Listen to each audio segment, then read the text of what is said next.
لا أقسم بيوم القيامة ولا أقسم بالنفس اللوامة.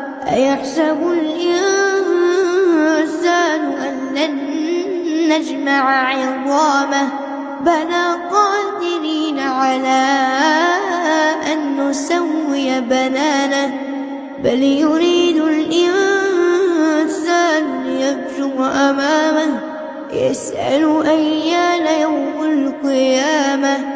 فإذا برق البصر وخسف القمر وجمع الشمس والقمر يقول الإنسان يومئذ أين المفر كلا لا وزر إلى ربك يومئذ المستقر ينبأ الإنسان